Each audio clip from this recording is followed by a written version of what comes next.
Have you ever tried bass fishing with a spinnerbait? Then you're gonna wanna watch this.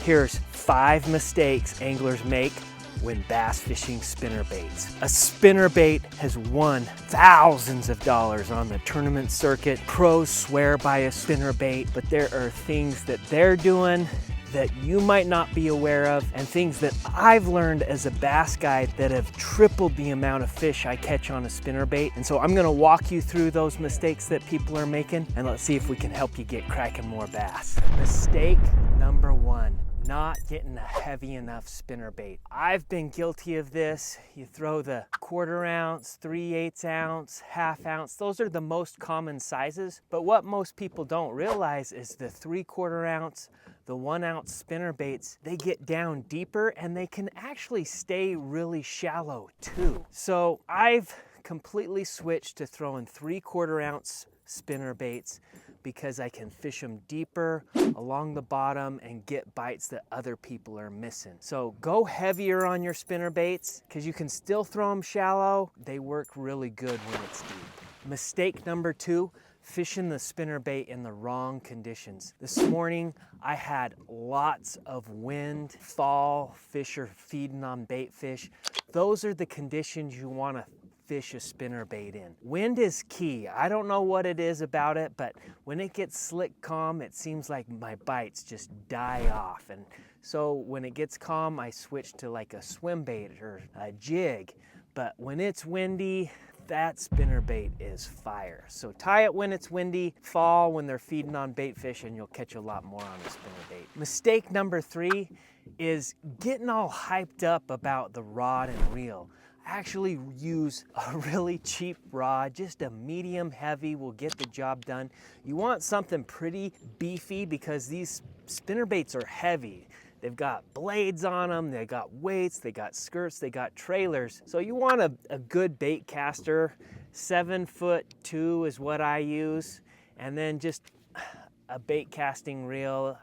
I don't feel like it matters gear ratio. You can just go real slow when you want it to go deep and reel it fast when you want it to go shallower. But I just got this bait casting reel for 50 bucks and I was blown away how good it was. And I got this rod from a friend of mine who had an extra one. I think he got it on sale. So just look for a medium heavy 7-foot rod. Don't overcomplicate it and you'll catch a lot of bass on a spinnerbait. Mistake number 3 is not retrieving it right. So I learned this the hard way. I remember when I was a kid, I used to go out to the golf course ponds, sneak out there. I don't condone trespassing. And I remember throwing a spinnerbait and throwing it, not getting anything. And there was one like piece of structure in the entire pond. I'm like, there's gotta be a bass there. I threw by it twice, cast, reel, nothing. And then I casted by that piece of structure and I reeled and I popped it a couple times and boom! That's like a 2-pounder hit it. I was so excited and then he came off. I'm like, and I threw back, reel, cast, reel, and then I threw back and then pop, pop, boom! He hit it again and it was game over for me. I know now spinnerbaits, you want to give them a little bit of action every once in a while.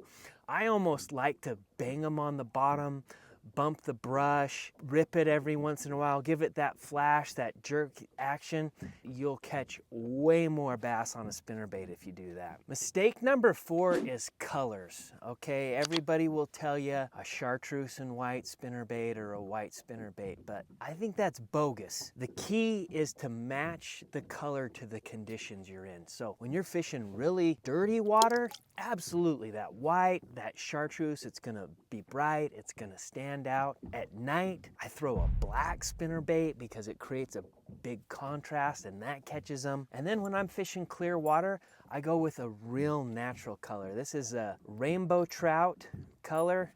It's like green back, kind of some clear strands. It absolutely crushes in the clear water. I'll leave a link below. This is made by Battle Baits in the video description. These real custom, good looking colors for more natural presentations. I feel like all the mainstream spinnerbaits are just garbage colors. And so I like the greens. I'll use bluegill colors and they're hard to find. So get the right color. And if you need help knowing what color to use, make sure you go grab my lure color selection chart. Many of you have probably already gotten it. It really helps dissect when you should be using the right color, and that's what you got to do. You got to have a right color with your spinnerbait. Mistake number 5 is getting all combobulated about your blades. Here's what you need to know about blades. The Colorado blade, the big round one, it goes slower. If you want to go deeper and create more vibration, use that. If you want to retrieve it faster, go with the willow blades. I personally prefer these kind of black nickel blades. That's what they put on these battle baits, spinnerbaits, and a silver. This one has been a really good bait for me. I'll also use straight silver, and I honestly don't know if there's a difference between silver and gold. People will tell you there is. I've tried them both. They both seem to work. The key is just getting the conditions right. And the Colorado blades definitely do. You can work them a lot slower if you want to go slower, and the bass are a little bit more finicky, go with that. But overall, I just do the double willow, pretty standard, and it catches them. Okay, now for the bonus tip. You guys always know I leave a bonus tip. Trailers. Okay, you definitely want a trailer on your spinnerbait. It gives it more bulk and more profile so that when they hit it, they get the bait in their mouth easier and you hook up on them a lot easier. I have been really happy with these Crush City. It's the jig head forward facing minnow. I love throwing that on as spinnerbait trailer. It's got good beef, and then it's got this little light tail that moves really easily. I've also used single tail grubs. That's kind of another little trick when you're using finesse spinnerbaits.